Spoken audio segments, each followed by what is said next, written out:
Greetings बच्चों, welcome to another class. हमारा जो आज नेक्स्ट टॉपिक है वो है थ्योरी और लॉ। ठीक है, हमारा नेक्स्ट टॉपिक क्या है? थ्योरी और लॉ। हमने स्टार्ट किया हुआ था जो टॉपिक, उसका नाम था बायोलॉजिकल मेथड। हमारा जो लास्ट लेक्चर था उसमें हमने पढ़ा था कि बायोलॉजिकल मेथड का कंप्लीट रिव्यू पढ़ा था, जिसमें मैंने आपको सबसे पहले बताया था कि हम बायोलॉजिकल प्रॉब्लम को रिकॉग्नाइज़ करते हैं। रिकॉग्नाइज़ करने के बाद हम ऑब्जर्वेशन को कलेक्ट करते हैं, और ऑब्जर्वेशन को कलेक्ट करने के बाद हम उनका हाइपोथेसिस बनाते हैं। हाइपोथेसिस बनाने के बाद हम डिडक्शन बनाते हैं, जिसको हम हाइपोथेसिस को लॉजिकल में कन्वर्ट करते हैं। फिर हम एक्सपेरिमेंटेशन करते हैं, और एक्सपेरिमेंटेशन करने के बाद हम जो नेक्स्ट काम करते हैं वो हमारा ये होता है कि हम क्या करेंगे? रिज़ल्ट्स ड्रा करेंगे।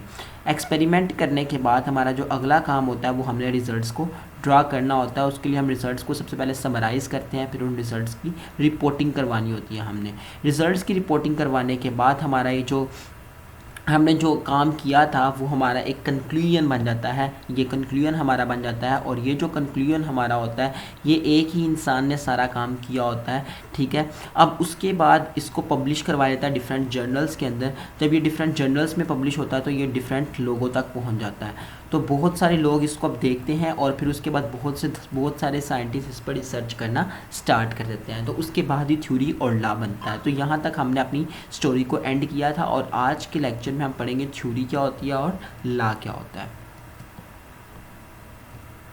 तो बच्चों, हमारा आज का जो लेक्चर है वो है थ्योरी पर और लॉ पर। पहले हम थ्योरी को देख लेते हैं। अब हम चूँकि टेस्ट कर रहे थे, एक बायोलॉजिकल प्रॉब्लम हमारे पास आया था, कोई ना कोई इशू, उसको सॉल्व करने की कोशिश कर रहे थे हम, और उसके लिए हमने एक हाइपोथेसिस बनाया, फिर उसको लॉजिकल फॉर्म में कन्वर्ट किया, जिसको हमने डिडक्शन कह दिया, उसको टेस्ट किया, और एंड पर हमारा हाइपोथेसिस सही साबित हो गया। अब जब वो हमारा हाइपोथेसिस सही साबित हो गया, और उसे बहुत से साइंटिस्ट ने एक चैलेंज के तौर पर लेना शुरू कर दिया। जब एक हाइपोथेसिस सही साबित हो जाता है तो दूसरे साइंटिस्ट उसको चैलेंज करते हैं कि आया कि ये हाइपोथेसिस ठीक ही था जिसको इस इंसान ने सही साबित कर दिया। एक इंसान एक चीज़ को अगर सही साबित कर देता है तो इसका मतलब ये नहीं है कि वो चीज़ हमेशा ही सही होगी। तो दूसरे साइंटिस्ट उसको एज अ चैलेंज लेते हैं और देखते हैं कि क्या ये चीज़ सही थी। तो दूसरे साइंटिस्ट उस पर दोबारा से बायोलॉजिकल मेथड के सारे स्टेप को परफॉर्म करते हैं और एंड पर रिजल्ट निकालते हैं। तो हमारे पास एंड पे क्या आता है? एंड पे वो हाइपोथेसिस दोबारा से ठीक साबित हो जाता है।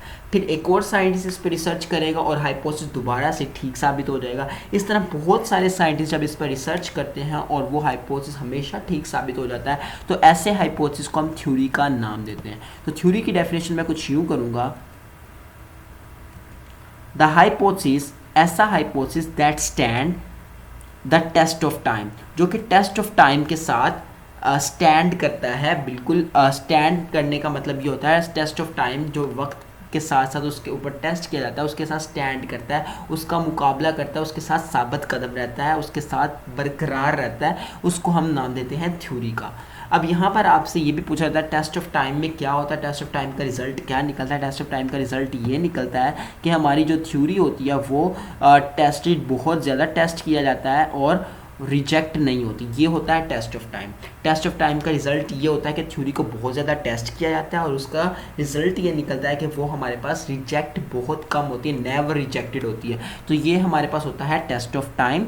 तो टेस्ट ऑफ टाइम में हम क्या देखते हैं? हम देखते हैं कि ऐसा हाइपोथेसिस जो कि टेस्ट ऑफ टाइम के साथ स्टैंड करे उसको हम थ्योरी का नाम देते हैं। ठीक है, इसको हम थ्योरी का नाम देते हैं। तो थ्योरी की कुछ एग्जाम्पल्स है, जैसे कि जर्म थ्योरी ऑफ डिजीज़ एक थ्योरी की एग्जाम्पल है, थ्योरी ऑफ स्पॉन्टेनियस जनरेशन भी एक थ्योरी है। तो ये डिफरेंट थ्योरीज की मैंने आपको एग्जांपल्स दे दी। अब थ्योरी की अगर मैं कुछ कैरेक्टरिस्टिक्स की बात करूं, तो थ्योरी के अंदर कुछ कैरेक्टरिस्टिक्स होना बहुत ज़रूरी है।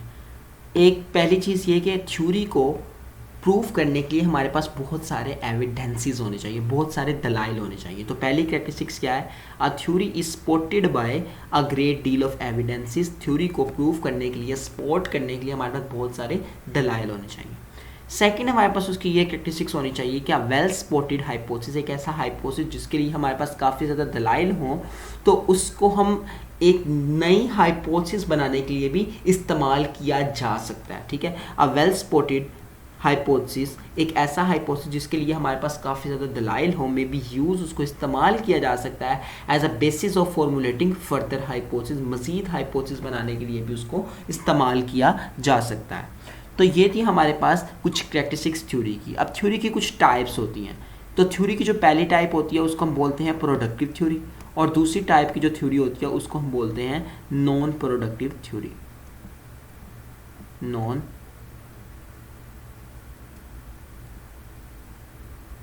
Productive theory. तो थ्योरी की कितनी टाइप्स हैं? थ्योरी की दो टाइप्स हैं, एक हमारे पास होगी प्रोडक्टिव थ्योरी और दूसरी थ्योरी की टाइप होगी नॉन प्रोडक्टिव थ्योरी। तो नॉन प्रोडक्टिव थ्योरी आपने जस्ट अपने नॉलेज के लिए याद रखना है कि नॉन प्रोडक्टिव थ्योरी भी होती है, लेकिन आपने जो आपके कोर्स के हिसाब से वो आपने सिर्फ और सिर्फ प्रोडक्टिव थ्योरी के बारे में ही याद रखना है, उसी को ही कंसीडर करना है। तो प्रोडक्टिव थ्योरी क्या होती है? ऐसी थ्योरी जो कि फर्दर हाइपोथेसिस बनाने में हेल्प करे, उसको हम प्रोडक्टिव थ्योरी कहते हैं। दोबारा से सुन लें, the theory that keeps on suggesting new hypothesis, ऐसी थ्योरी जो फर्दर हाइपोथेसिस बनाने में हेल्प करे उसे हम प्रोडक्टिव थ्योरी कहते हैं। जबकि ऐसी थ्योरी जो कि मजीद हाइपोथेसिस बनाने में हेल्प नहीं करती उसको हम नॉन प्रोडक्टिव थ्योरी का नाम देते हैं। तो आप सेम यही डेफिनेशन यूज करेंगे, the theory that does not keep on suggesting new hypothesis called as non productive theory. तो हमने थ्योरी की बात कर दी कि हमारा हाइपोथेसिस जो बनता है एक्सपेरिमेंट करके हम उसे सही साबित करते हैं, उसको हम थ्योरी का नाम देते हैं। अगर वो बार बार सही साबित हो तो उसको हमने थ्योरी का नाम दे दिया। और एक ऐसी थ्योरी जो कि नई हाइपोथेसिस बनाने में हेल्प करे उसे प्रोडक्टिव थ्योरी का नाम देते हैं। अब लॉ या उसे प्रिंसिपल कहते हैं, ये क्या चीज़ है? तो इसको मैं थोड़ा जूम इन करता हूँ, ठीक है, मैंने इसे थोड़ा जूम इन कर दिया। अब हम देखते हैं लॉ या प्रिंसिपल क्या है। ये थोड़ा शॉर्ट था तो इस वजह से मैंने इसे थोड़ा जूम कर दिया ताकि आपको सही से नज़र आ जाए। तो लॉ और प्रिंसिपल की अगर मैं बात करूँ, लॉ या प्रिंसिपल किसको बोला जाता है? तो बेसिकली लॉ या प्रिंसिपल बोलते हैं कानून को। लॉ या प्रिंसिपल का मतलब कानून होगा या असूल होगा। अब इसके बारे में आपको थोड़ा समझने की ज़रूरत यह है कि एक थ्योरी है, हमने एक हाइपोथेसिस ली, उसको एक्सपेरिमेंट से सही साबित कर दिया, सब सही साबित हो गया वो, तो दूसरे साइंटिस्ट ने उसको चैलेंज के तौर पे लिया, उस पर फर्दर रिसर्च करना शुरू कर दी।